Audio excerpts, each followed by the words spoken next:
Assalamu alaikum wa rahmatullahi wa barakatuh. This is my video on freedom number 4, part 4.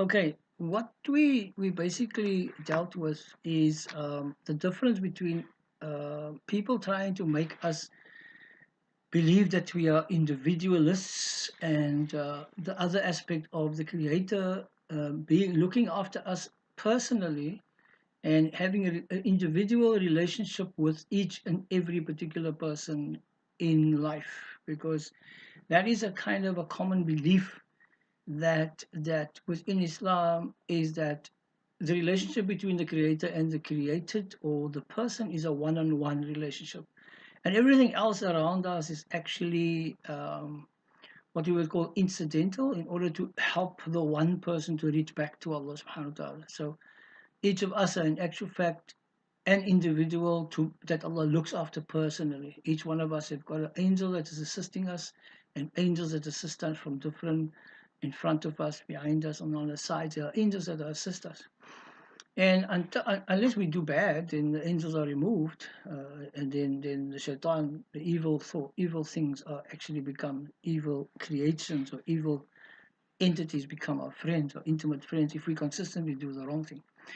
But so freedom primarily, if one looks at freedom now, it actually is leading towards a relationship with the creator, a positive relationship with the creator, and looking at everything around us as signs or marvels of the creator's absolute power and his mercy and all those qualities that the creator talks about. He is powerful, he is merciful, he's a provider, etc. These are all part of the 99 attributes of the creator.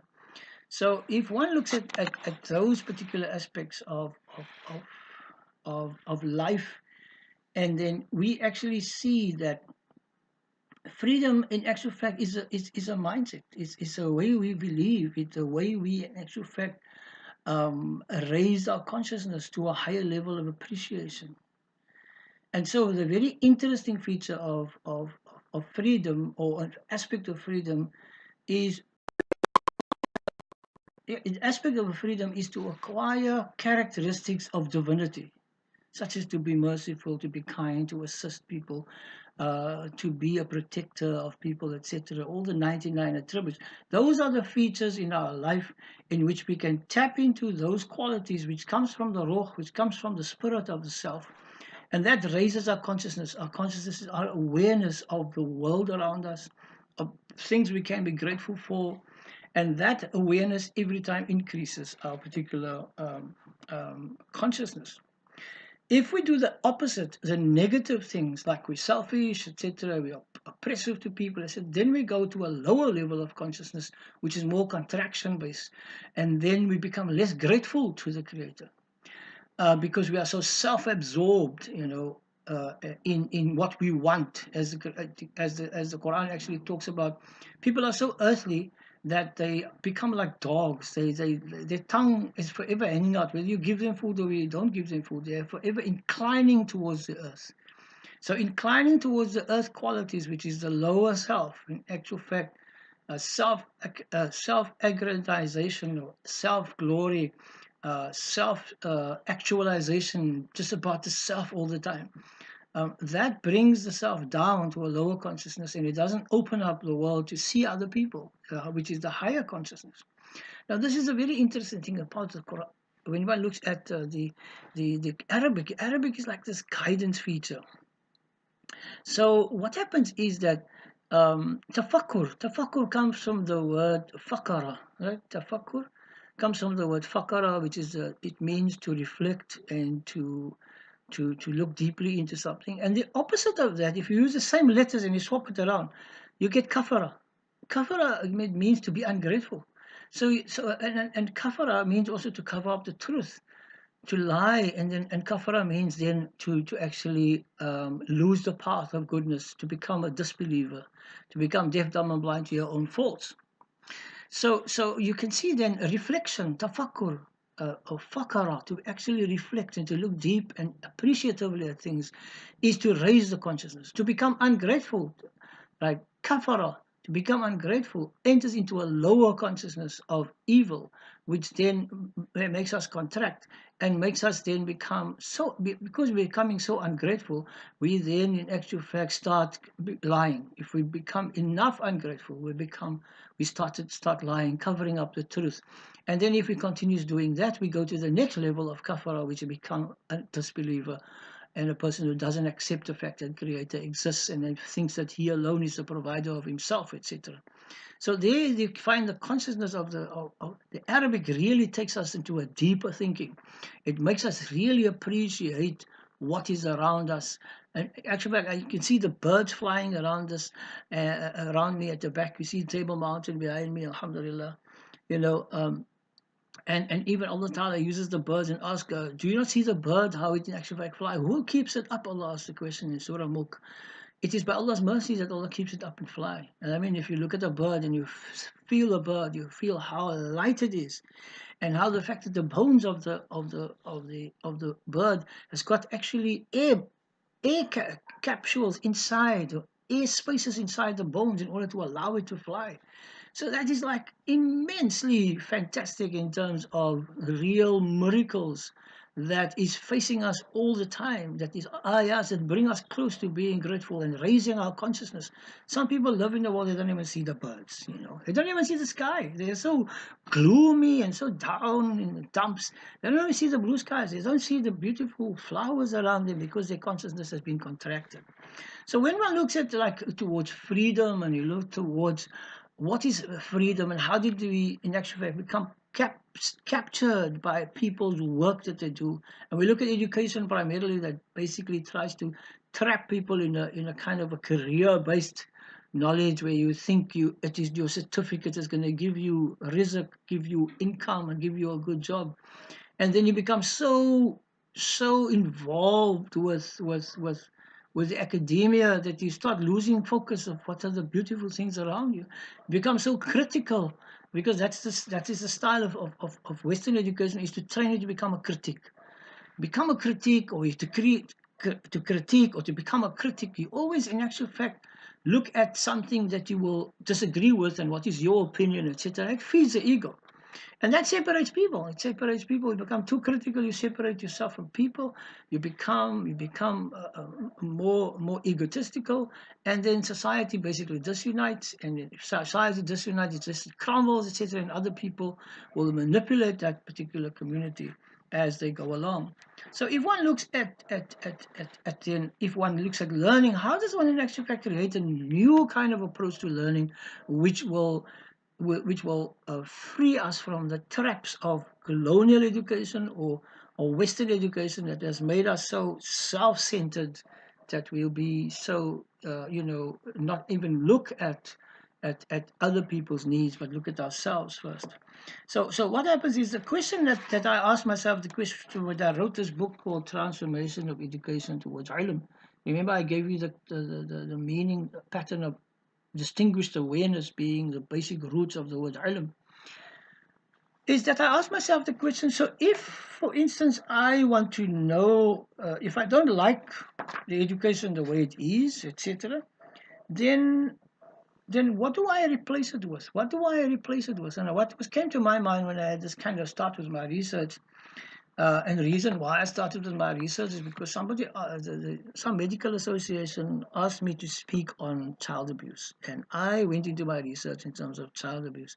And I found out that the common factor between the person that's abused, the person who's the abuser, and the onlooker who does not in actual fact report such an abuse, the actual um, common factor is a low self-esteem. So then I asked myself the question, where is the self-esteem broken down? And then I discovered the self-esteem is actually broken down in structured schooling. This is where we, in actual fact, tell people when to go to the toilet, when is maths, when is science, when to stand up, when to sit down, and all of that kind of control, militarized features of looking at education or makes people lose their self-esteem. We decide, we assess, we fail you, we pass you, etc.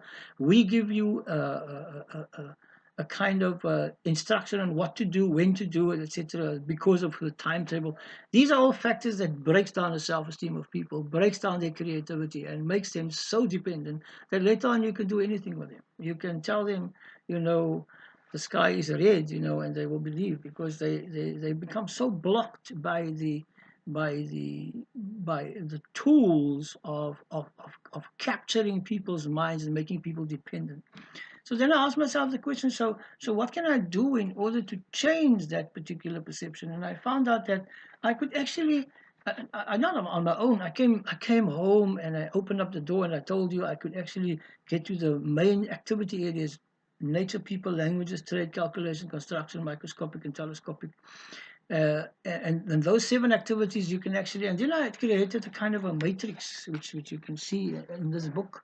I have this particular matrix in another video, where I asked myself the question, so what is the focal point of nature? If one wants to really know, what are you going to expose people to? Not what are you going to teach people, what are you going to expose people to develop a value-based learning, not a career-based education, a value-based learning. What are you going to do to help people ascend to that kind of appreciative learning?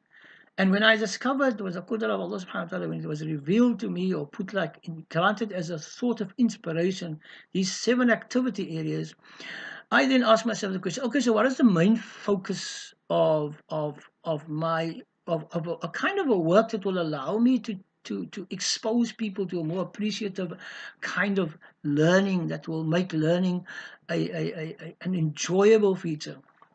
And I found out that basically the core feature of nature is conservation. You have to teach people how to conserve. If you don't teach people how to conserve, you're not teaching them anything about nature. It's important to teach people about how to conserve. And what's the main feature of people? The people activity is survival. People, if you teach them how to survive, then in all facts, not just physically, but emotionally, spiritually, familially, meaning in your family, socially, economically, all the kind of survival is the main focus of the people activity. And what is the main focus of language? The main focus of language is clarity. If you don't speak properly and not clear, then people will misinterpret you. And people will, in actual fact, you can, like there's one book that speaks about the comma, a whole book written on the comma, and the comma was in the wrong place and caused a war between 2 countries.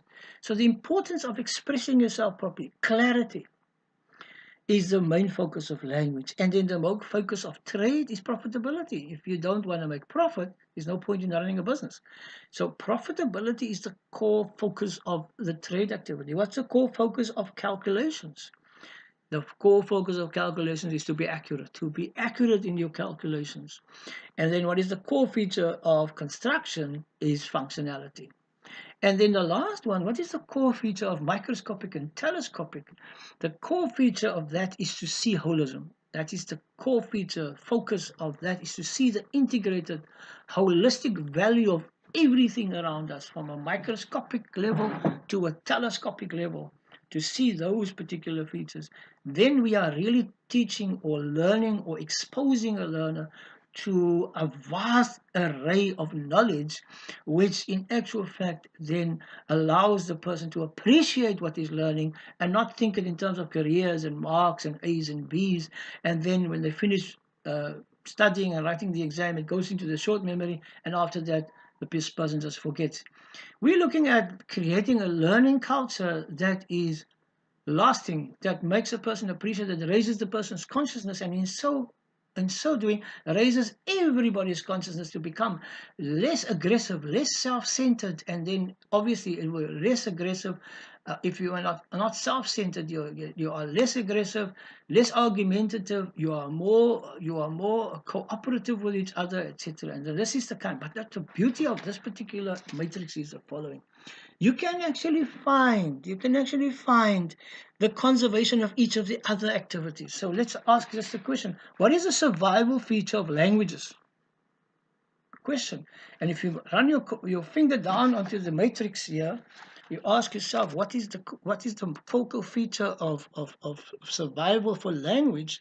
Then you come to what is called dialects. Language dialects, in actual fact, grows a language.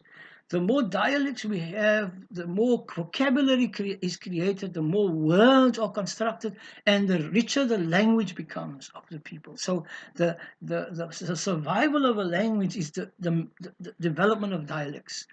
Dialects, some people will say no, dialects in actual fact reduces the quality of the language. No, our languages are built with other words from other languages, and then we anglicize it, or we basically change it into a structure of our own language, and it becomes part of a language, but it comes from other dialects and other languages. That's why Allah subhanahu wa ta'ala says in the Quran that I have created you in understanding of it. I've created the various nations and tribes, so that you can get to know each other. لِتَعَارَفُوا. But this is a beautiful Arabic verb. It says لِتَعَارَفُوا, so it's a reflective verb. It says as you get to know other people, you actually get to know yourself better. So the core feature of learning about people and about cultures and about different features is that one actually gets to know yourself better. You actually arrive at a better self. And as you arrive at a better self, you arrive at a better relationship with the Creator. And so one can ask, what is the profitability of nature? What is the profitability of nature? The profitability of nature is in actual fact tourism. If you're if you're if you look after your nature, you conserve nature and you develop nature and you create a kind of an appreciation for nature, then what happens is people in actual fact want to see this country. One tourism becomes a factor of the particular country. And this is a beautiful thing because at the back of me is Table Mountain. And because people have actually conserved Table Mountain, is they didn't allow buildings to go too far up onto the mountain. So the mountain is still um, very much natural. You can still see that there's the beauty of Table Mountain, and it has become an attractive force to bring tourists into the country because the government and the people respected the value of the mountain and didn't just build on it and have high-rising buildings. They had some sort of control and conservation of the mountain. And so when you look after nature, the profitability of looking after nature is tourism. If one asks you the question, what is the accuracy of trade? If you are accurate in your trade, you're taking now the focus of of of calculations, which is accuracy, and you ask, what is the accuracy of trade? And in this particular context, we'll find that growth is the accuracy of trade. If trade is perfect in all its facets of the trade, then there is growth of a country, growth of the business, growth of the country, development of people, even growth of people's consciousness for that matter, because the successes of businesses, the clarity of the actual trade transactions. There's no underhand trade transactions. Everything is clear and open and honest trade. And then the natural feature of honest trade is growth. So one can ask yourself the question then, what is the functionality? A functionality in this particular matrix that Alhamdulillah Allah Ta'ala has granted me to do in terms of learning holistically. And I call the holistic leisure learning. That learning is a constant divine feature and it must be approached in a leisurely fashion. And then it must be seen as an holistic integration. And then people will appreciate what they're learning, and learning will continue, as the hadith talks about, to learn from the cradle to the grave. You learn continuously, always, in all facets of life. You actually learn and also admire this kind of ability of the mind to be able to learn and contain information and teach other people, or open resources for other people to learn. So if one looks at then what is the functionality of language, what is the greatest functionality of language? And in this particular table, the matrix table, it is courtesy. If you use your language properly, your functioning of your language with courtesy, then your language functions properly. You will get what you want if you are courteous. If you are courteous, then you are using your language in the proper manner. Your functionality of your language becomes powerful in the sense that you are courteous. You will know how to speak, you know how to, and if you are courteous, you get the right response from people. And there's an ayah in the Quran where Allah Ta'ala reminds the Prophet, and the understanding of it, if you were unmerciful to your people and you were very hard on them, they would have run away from you. They wouldn't have come towards the deen. So there was a character of Nabi Muhammad Sallallahu Alaihi Wasallam. He was courteous, and we have that particular factor of courtesy. When Nabi Muhammad Sallallahu Alaihi Wasallam tells us that every prophet came with a specific message and a specific gift. And his particular message is to perfect courtesy. Adab. Adab is courtesy. Now, some people translate adab as respect, which is not true. It's because of our British or our colonialist kind of education, we tend to translate adab as respect. But adab, in actual fact, is courtesy, is to be courteous to people. And we do have that courtesy amongst Muslims. We say, how are you? And we don't say, all right, or hi. We say, assalamu alaikum, peace be upon you. How are you? Kaif hal, how are you? Then the answer will be, Alhamdulillah, Rabbil Alameen. Praise be to Allah, I am fine. And this is the beautiful part of the courtesy of the deen. You praise Allah subhanahu wa ta'ala. In that answer, you say how well you are. You say, Alhamdulillah, I am fine. You don't forget the Creator. So that communication with the Creator is perfect in the sense of raising one's consciousness, raising the features of our divine connection. And in that process, we actually become extremely broad-minded. We have ilm then. So I basically then dealt with the transforming the education into a holistic leisure learning, which in actual fact has a matrix by which it actually tells you this is what is most important to actually expose people to in order to learn the value of life through this integration, through this holistic integration. And then learning becomes a continuous culture of people. And learning is our protection. The more we learn, the more we know, the more we can protect ourselves socially, economically, physically, in every particular way. But learning is important. So it's not about creating a curriculum that is like socio-economic kind of aims in terms of politics and in terms of economic feasibility, and then leave out the moral aspect of it, or the religious or the kind of spiritual aspect of it. No, it's a complete learning exposure where everything will reflect that kind of integration, that kind of value of learning. And this is important because only then can you see whatever you deal with, you can see it as an ayah, as a miracle. And that's what ayah means. It means a miracle. It doesn't mean really verse like they translated. It means a miracle. It means a marvel. It means an absolute sign of divinity. This is trapped in everything that we see. Each thing that we experience, the mountain, the sky, the wood, the glass, the self, etc., the pen by its nature, every single thing has a spirit of its own in bringing us to a point of being grateful to the Creator and be saying Alhamdulillah. And that raises our consciousness. And the higher we raise our consciousness, the more we acquire freedom from attachments to everything. And this is very, very important. So if one looks then at having this matrix, then one asks the question, so what will be if we have like a center of learning? What will be the topics that we are going to deal with that will actually integrate all of that information and bring it down to a focal feature in which we can then take the so-called secular knowledge, which we call it, which is not really true. It's all knowledge is divine, and we bring it then together. Then you come into the concept of what is in the book I just wrote now, and what is then the core topics that one must in actual fact deal with. So this is the value of holistic life. So there you have a kind of a integrated 20 topics which is focal, under which one can actually then put all your resources. We've got the integrated matrix, and now what are the topics that we have to expose people through the various sciences?